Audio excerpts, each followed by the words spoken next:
Hola, ¿qué tal? ¿Cómo están? En este video hablaremos sobre la introducción a la botánica, o también conocida como biología vegetal.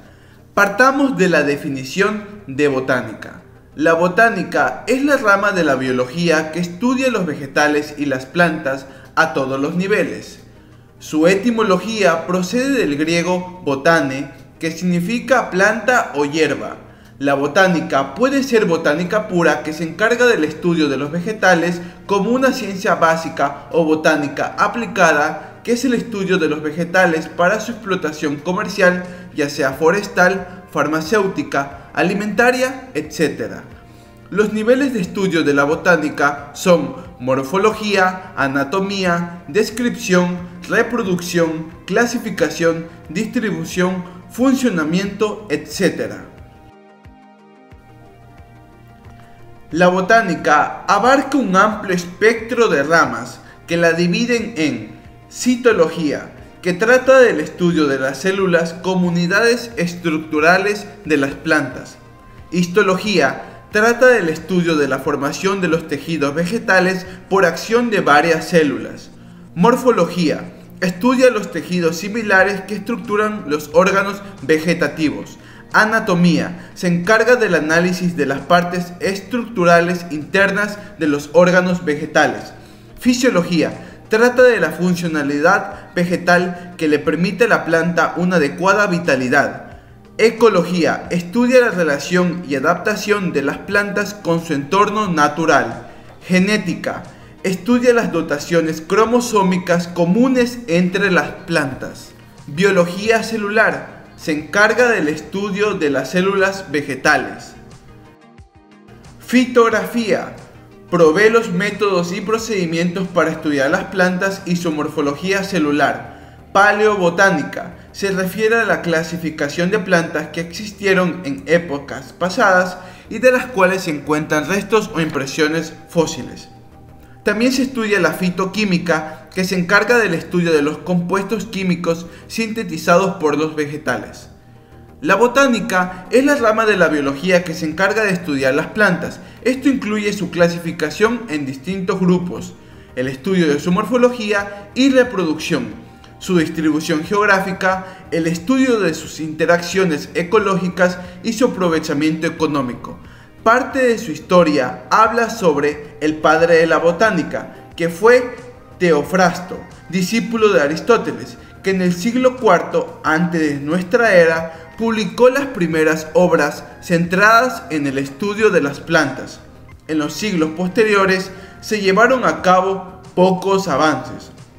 Por otra parte, tenemos a Carlos Linneo, científico sueco del siglo VIII, que dedicó la mayor parte de su vida a estudiar y clasificar plantas y animales. Es el padre de la taxonomía, la ciencia que se encarga de clasificar a los seres vivos en distintos grupos, e inventor del sistema binominal de clasificación de especies. Para comenzar el estudio sobre la botánica, debemos partir sobre el estudio de los tejidos vegetales de todas las plantas. La asociación de las células comunes desarrolla a los tejidos y cumple con funciones específicas. Se dividen en fundamentales, de conducción y meristemáticos. Los tejidos fundamentales son tejidos de relleno y almacenamiento que adicionan dureza a la planta. Se clasifican en tejido epidérmico, tejido parenquimático, tejido colenquimático y tejido esclerenquimático. El tejido epidérmico protege y recubre a todas las partes aéreas de la planta. Se forma de células comunes irregulares, estomas y tricomas. Cada tipo celular produce abundante cutina que forma una capa cerosa impermeable llamada cutícula.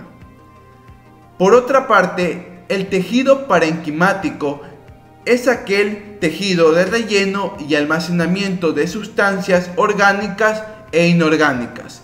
Se forma de células voluminosas provistas de paredes celulares constituidas fundamentalmente de celulosa. También tenemos el tejido colenquimático, que se localiza en todas las partes semileñosas de la planta. Es un tejido que está formado de células con paredes gruesas estructuradas de celulosa y mayoritariamente de lignina. Son sustancias químicas orgánicas que adicionan dureza a la planta. Por último, el tejido esclerenquimático es el tejido vegetal más duro y resistente, ya que sus células irregulares llamadas esclarecidas tienen paredes muy gruesas formadas en su mayor porcentaje de pectina, a más de celulosa y lignina. Este tejido forma la madera de las plantas leñosas. Tejidos de conducción son un conjunto de vasos altamente especializados en la conducción de agua, sustancias inorgánicas y sustancias orgánicas a través de toda la planta. Se forman fundamentalmente de vasos de floema y xilema. Los vasos de xilema son conductos cilíndricos formados de células alargadas provistas de paredes muy gruesas con lignina y pectina, que adicionan resistencia y dureza a la planta. Tienen mayor diámetro que los de floema, a través de los cuales fluyen agua y sales minerales desde las raíces hacia las hojas. Por otra parte, los vasos de floema son un conjunto de vasos de menor diámetro que los de xilema, por los cuales circulan sustancias nutritivas orgánicas, producto de la fotosíntesis, desde las hojas hacia todas las partes estructurales de la planta. Estos vasos se forman de una gran cantidad de tubos formando una placa cribosa. Poseen recorrido superficial. Tejidos meristemáticos, también llamados de proliferación, división o multiplicación celular, ya que al incrementarse el número y tamaño celular se diferencian en varias partes estructurales de la planta. Este tejido se ubica generalmente en yemas de tallos y raíces. Son tejidos embrionarios capaces de diferenciarse o perpetuarse. Es decir, se multiplican activamente para formar los tejidos adultos diferenciados y a su vez originan nuevas células meristemáticas. Los meristemas permiten que se produzca el crecimiento de las plantas en sentido longitudinal y diametral. Y eso fue todo sobre la introducción a la botánica. Espero que les haya gustado el video. No olviden de darle like y suscribirse al canal. Nos vemos en el próximo video. ¡Hasta pronto!